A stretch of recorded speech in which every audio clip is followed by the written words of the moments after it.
की इस वीडियो में आपके साथ एग्लोनिमा प्लांट के बेसिक्स को क्लियर करने की कोशिश करूंगी। जैसे कि आपको डिग्री से अगर टेम्परेचर नीचे जाता है तो भी ये प्लांट खराब होता है। अगर 30 से 35 छोटे पॉट में लगाओगे तो फिर छोटे पॉट में क्या होता है कि इसमें जल्दी से प्लांट रूट बाउंड हो जाता है, और ताकि आपका प्लांट जल्दी से जल्दी मल्टीप्लाई कर सके और आप एक प्लांट से कई सारे प्लांट बना सकें। क्योंकि ये गलती मैं कर चुकी हूँ फ्रेंड्स, इसलिए आपको बता रही हूँ। इसलिए ऐसे गलती आप मत करना। आप इसको नहीं है तो कोई बात नहीं, एक मुट्ठी ले लीजिए आप इसमें नीम खली और 1 चम्मच इसमें लीजिए फंजीसाइड पाउडर। ये आप सॉइल को चेक करके ही वाटरिंग करें।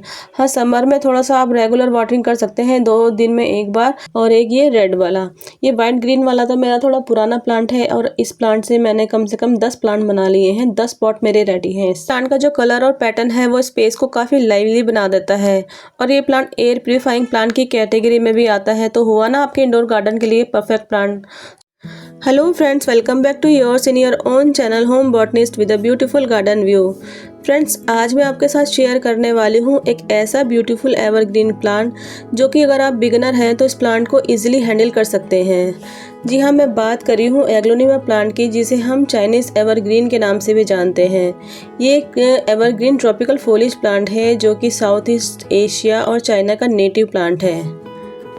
आज की इस वीडियो में आपके साथ एग्लोनिमा प्लांट के बेसिक्स को क्लियर करने की कोशिश करूंगी। जैसे कि आपको इसको कैसे ग्रो करना है, कैसे इसकी केयर करनी है और कैसे इसको मल्टीप्लाई करना है। तो चलिए फ्रेंड्स, स्टार्ट करते हैं। फ्रेंड्स, बेसिकली एग्लोनिमा एक ट्रॉपिकल प्लांट है। ट्रॉपिकल प्लांट का मीन्स जो प्लांट बड़े बड़े पेड़ों के नीचे छाया में सर्वाइव करते हैं, उन्हें हम ट्रॉपिकल प्लांट कहते हैं। इन प्लांट्स को ह्यूमिडिटी काफ़ी पसंद होती है, तो ये ऐसे छायादार जगह में फिल्टर सनलाइट जहाँ पे मिलती है प्लांट को, वहाँ पर सर्वाइव करते हैं। तो ये प्लांट एक तरह से आउटडोर प्लांट भी है अगर इसको छाया वाली जगह पे हम लगाएं, बट हम इसको इंडोर भी लगा सकते हैं, क्योंकि इंडोर का जो एनवायरनमेंट होता है वो भी लगभग थोड़ा मिलता जुलता होता है। तो ह्यूमिडिटी अगर हम बना के रखेंगे तो प्लांट अच्छे से सर्वाइव कर लेता है। तो एग्लोनिमा प्लांट को जो होता है वो 15 डिग्री से लेके 30 डिग्री का जो टेम्परेचर होता है वो इसके लिए सबसे बेस्ट टेम्परेचर होता है। 15 डिग्री से अगर टेम्परेचर नीचे जाता है तो भी ये प्लांट ख़राब होता है। अगर 30 से 35 से ऊपर टेम्परेचर जाता है तो भी ये प्लांट ख़राब हो जाता है। तो हमको इन 2 कंडीशन में प्लांट को बचाना होगा, और इसके लिए बेस्ट टेम्परेचर यही है 15 से 35 डिग्री का टेम्परेचर। तो फ्रेंड्स, लास्ट में आपको 2 टिप ऐसे देना चाहूँगी जिससे आपके प्लांट की हेल्थ अच्छी बनी रहेगी और इसकी ग्रोथ भी बहुत फास्ट होगी। तो वीडियो को एंड तक ज़रूर देखना। सो फ्रेंड्स, अगर आप इस प्लांट को इंडोर लगाना चाहते हैं तो इंडोर गार्डनिंग के लिए परफेक्ट प्लांट है, क्योंकि ये प्लांट छोटे से छोटे पॉट में इजीली सर्वाइव कर लेता है। बट आपको एक चीज़ का ध्यान रखना होगा कि इस प्लांट को चाहिए होती है ब्राइट लाइट। मॉर्निंग की 2 से 3 घंटे की इसको ब्राइट लाइट मिले तो ये प्लांट इजीली सर्वाइव करता है। आप देख सकते हैं मैंने यहाँ पे स्टेयर्स के एरिया में इस प्लांट को लगाया है, जिससे इसको मॉर्निंग की 2 से 3 घंटे की सनलाइट में मिल जाती है, और पूरे दिन भर की इसको ब्राइट लाइट भी मिलती है, और एयर फ्लो भी इसमें अच्छे से बना रहता है। क्योंकि ये एक ह्यूमिडिटी लविंग प्लांट है तो आप इस प्लांट को किचन विंडो के पास या फिर बाथरूम शेल्फ में भी लगा सकते हैं। यहाँ पर इसको अच्छे से ह्यूमिडिटी मिलती है और इसकी ग्रोथ सही से बनी रहती है। सो फ्रेंड्स, अब बात करते हैं इसके पॉट की कि किस तरह का पॉट हमको इस प्लांट के लिए सेलेक्ट करना है। तो अगर आप बिगिनर हैं तो फ्रेंड्स, सबसे पहले मैं कहूँ एग्लोनिमा प्लांट की ही नहीं, कोई भी प्लांट हो, आपको मिट्टी के पॉट को ही सेलेक्ट करना है। और अगर आप एक्सपीरियंस गार्डनर हैं तो आप किसी भी तरह का पॉट ले सकते हैं, जैसे कि सीमेंट, सिरेमिक या फिर प्लास्टिक पॉट। और अगर मैं इसके पॉट के साइज़ की बात करूं तो स्मॉल पॉट इस प्लांट के लिए सबसे बेस्ट होता है, क्योंकि इस प्लांट को रूट बाउंड होना पसंद होता है। अगर आप इस प्लांट को बड़े पॉट में लगा देंगे तो प्लांट में जो होते हैं रूट बाउंड होने में टाइम लगता है, और फिर इसमें जो पप्स होते हैं वो धीरे धीरे निकलते हैं। तो अगर आप छोटे पॉट में लगाओगे तो फिर छोटे पॉट में क्या होता है कि इसमें जल्दी से प्लांट रूट बाउंड हो जाता है, और हमारा जो मल्टीप्लिकेशन है वो जल्दी होता है, क्योंकि इसमें जो होता है पप्स जल्दी निकलते हैं। तो अगर आपको प्लांट को जल्दी डिवाइड करना है तो आप इसको छोटे पॉट में लगाओ, वो इस प्लांट के लिए परफेक्ट पॉट है। सो फ्रेंड्स, अब बात करते हैं इस प्लांट के प्रोपगेशन की। किस तरह से आपको इस प्लांट को प्रोपगेट करना है ताकि आपका प्लांट जल्दी से जल्दी मल्टीप्लाई कर सके और आप एक प्लांट से कई सारे प्लांट बना सकें। तो इस प्लांट को प्रोपेगेट करना बहुत इजी होता है, क्योंकि ये प्लांट जब इसका ग्रोइंग टाइम होता है, जैसे कि समर इस प्लांट का ग्रोइंग टाइम है, इस टाइम पे आप इस प्लांट को निकालिए और इजीली आप इसको डिवाइड कर लीजिए। समर टाइम का मतलब ये नहीं कि आप अप्रैल मई में इसको प्लांट को डिवाइड करने लगे, इस टाइम पे आप बिल्कुल मत करिएगा। आप इसको, जैसे जून का टाइम है, ह्यूमिडिटी का टाइम है, इस समय काफ़ी ह्यूमिडिटी है एटमॉस्फेयर में, तो इस टाइम पे आप इस प्लांट को डिवाइड करें और नए पॉट में लगा लें।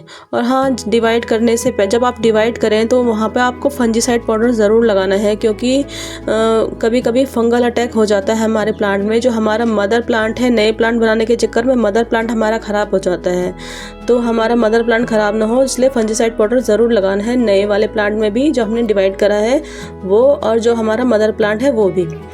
और एक बात का ध्यान आपको ये रखना है कि विंटर टाइम में कभी भी प्लांट को डिवाइड ना करें, क्योंकि विंटर टाइम प्लांट का डोरमेंसी टाइम होता है। इस टाइम पे अगर आप प्लांट को डिवाइड करेंगे तो आपका प्लांट 100% ख़राब हो जाएगा, क्योंकि ये गलती मैं कर चुकी हूँ फ्रेंड्स, इसलिए आपको बता रही हूँ। इसलिए ऐसी गलती आप मत करना। आप इसको विंटर टाइम में, जैसे जून का ये समय है, ये टाइम बिल्कुल परफेक्ट है इस प्लांट को डिवाइड करने के लिए। एग्लोनिमा प्लांट की अच्छी ग्रोथ के लिए आपको एक वेल रनिंग पॉटिंग सॉइल को रेडी करना ज़रूरी होता है, जिससे प्लांट की रूट्स अच्छे से डेवलप हो सके और हमारा प्लांट अच्छे से ग्रोथ कर सके। उसके लिए नॉर्मल गार्डन सॉइल के साथ 1 पार्ट वर्मी कंपोस्ट या फिर गाय के गोबर का खाद और 1 पार्ट ले लीजिए आप कोकोपीट या फिर राइस हस्क। अगर आपके पास परलाइट है तो आप वो ले सकते हैं, नहीं है तो कोई बात नहीं। 1 मुट्ठी ले लीजिए आप इसमें नीम खली और 1 चम्मच इसमें लीजिए फंजीसाइड पाउडर। बस इतना जो मिक्सचर है ये एनफ है आपके एग्लोनिमा प्लांट की ग्रोथ के लिए। फ्रेंड्स, अगर आप इस तरह के पॉटिंग सॉइल में अपने प्लांट्स को लगाएंगे तो आपको 6 महीने तक कोई भी फर्टिलाइज़र ऐड करने की ज़रूरत नहीं होगी, क्योंकि ये जो प्लांट है हमारा काफ़ी स्लो ग्रोअर है, काफ़ी स्लो इसकी ग्रोथ होती है, तो बार बार इसमें फर्टिलाइज़र देने की ज़रूरत नहीं होती है। फ्रेंड्स, प्लांट्स की जो पत्तियां होती हैं उसको आप महीने में 1 बार ज़रूर किसी कॉटन के कपड़े या फिर टिश्यू पेपर की मदद से क्लीन ज़रूर करें, क्योंकि अगर इसकी जो पत्तियां क्लीन रहेंगी तो उसमें फोटोसिंथेसिस की प्रोसेस बेटर वर्क करती है और हमारे जो प्लांट की हेल्थ है वो बनी रहती है। और अगर आप इस प्लांट को बिल्कुल छाया वाली जगह में रखेंगे तो प्लांट में कभी भी वेरिगेशन नहीं आएगा। तो इसको ब्राइट लाइट में ज़रूर रखें, क्योंकि ब्राइट लाइट में रखने से जो वेरिगेटेड जितने भी प्लांट हैं, एग्लोनिमा नहीं कोई और भी प्लांट, तो उसको आपको ब्राइट लाइट ज़रूरी होती है। तो आप ये करिए, इसको ब्राइट लाइट में रखिए तो आपके प्लांट का वेरिगेशन अच्छे से बना रहेगा। क्योंकि ये एक ह्यूमिडिटी लविंग प्लांट है, so regular misting is very important to raise the humidity level. तो आप इसको रेगुलर मिस्टिंग करते रहें, जिससे प्लांट का ह्यूमिडिटी लेवल मेंटेन रहे और प्लांट अच्छे से ग्रोथ कर सके। फ्रेंड्स, अब बात करते हैं आपको आपके प्लांट में किस तरह से वाटरिंग करनी है जिससे आपका प्लांट कभी ख़राब ना हो। तो आपको इसकी जो सॉइल है उसको चेक करना है। अगर आपकी सॉइल ऊपर की 1 इंच की ड्राई हो चुकी है तभी उसमें वाटरिंग करनी है, अदरवाइज़ वाटरिंग बिल्कुल भी नहीं करनी है। ओवर वाटरिंग से प्लांट की रूट रॉट की प्रॉब्लम आ सकती है, हमारा प्लांट ख़राब हो सकता है, इसलिए आप सॉइल को चेक करके ही वाटरिंग करें। हाँ, समर में थोड़ा सा आप रेगुलर वाटरिंग कर सकते हैं 2 दिन में 1 बार, बट विंटर में तो आप इसको बिल्कुल ही रिड्यूस कर दें, जिससे आपका प्लांट कभी भी ख़राब नहीं होगा, कभी भी उसमें रूट रॉट की प्रॉब्लम नहीं आएगी। सो फ्रेंड्स, अब बात करते हैं उस टिप के बारे में जो मैंने स्टार्टिंग में बात करी थी।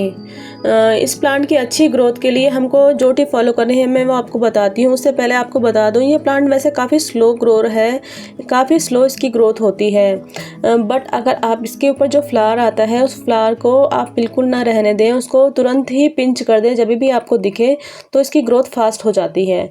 क्योंकि ये जो एक फोलिएज प्लांट होता है, हमको इसकी पत्तियों के लिए हम इसको रखते हैं, ना कि इसके फ्लावर्स के लिए। तो जो फ्लावर्स होते हैं वो इसकी एनर्जी वेस्ट करते हैं। अगर आप इसको टाइम टू टाइम रिमूव करते रहेंगे तो जो इसकी फोलिएज पार्ट है वो अच्छे से डेवलप होगा, तो जो सारी एनर्जी है प्लांट की वो इसके लीव्स में लगेगी, तो इसलिए वो जल्दी से जल्दी ग्रोथ करेगा और हमारा प्लांट जल्दी ही मल्टीप्लाई होगा।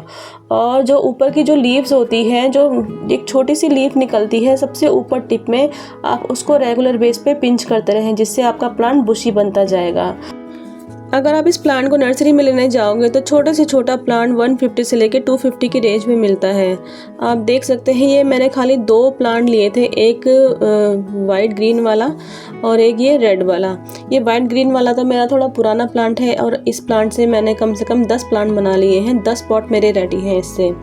और जो ये रेड वाला है ये अभी लास्ट ईयर ही मैंने लिया था, इससे भी मैंने 3 प्लांट बना चुकी हूँ मैं। तो इस तरह से आपको करते रहना चाहिए फ्रेंड, जिससे कि हमारे प्लांट जो डिवाइड होते रहते हैं। अगर आपका मदर प्लांट ख़राब भी हो जाए तो हमारे पास प्लांट पहले से ही रेडी रहते हैं। बस आपको एक बार इन्वेस्ट करना होता है और आप कई सारे प्लांट बना सकते हैं एक प्लांट से। इस प्लांट का जो कलर और पैटर्न है वो स्पेस को काफ़ी लाइवली बना देता है और ये प्लांट एयर प्यूरीफाइंग प्लांट की कैटेगरी में भी आता है। तो हुआ ना आपके इंडोर गार्डन के लिए परफेक्ट प्लांट। सो फ्रेंड्स, अगर आप एक स्टाइलिश, लो मेंटेनेंस और एक easy to care and easy to propagate plant ढूंढ रहे हो अपने इंडोर गार्डन के लिए तो एग्लेनिमा प्लांट को ज़रूर ट्राई करें। आपके होम गार्डन को बना देगा ये एकदम से फ्रेश और एकदम से ब्यूटीफुल। तो दोस्तों, ये थी एग्लेनिमा प्लांट की फुल केयर, एक ऐसा इंडोर प्लांट जो ब्यूटीफुल भी है और इजी टू मेंटेन भी। अगर आपको ये वीडियो हेल्पफुल लगा हो तो लाइक ज़रूर करें, शेयर करें अपने प्लांट लवर दोस्तों के साथ और सब्सक्राइब करना ना भूलें होम बोटनिस्ट चैनल को, जहाँ मिलती है गार्डनिंग की सिंपल और स्मार्ट टिप्स। तो मिलते हैं नेक्स्ट वीडियो में एक नए टॉपिक के साथ, तब तक के लिए bye bye and happy gardening.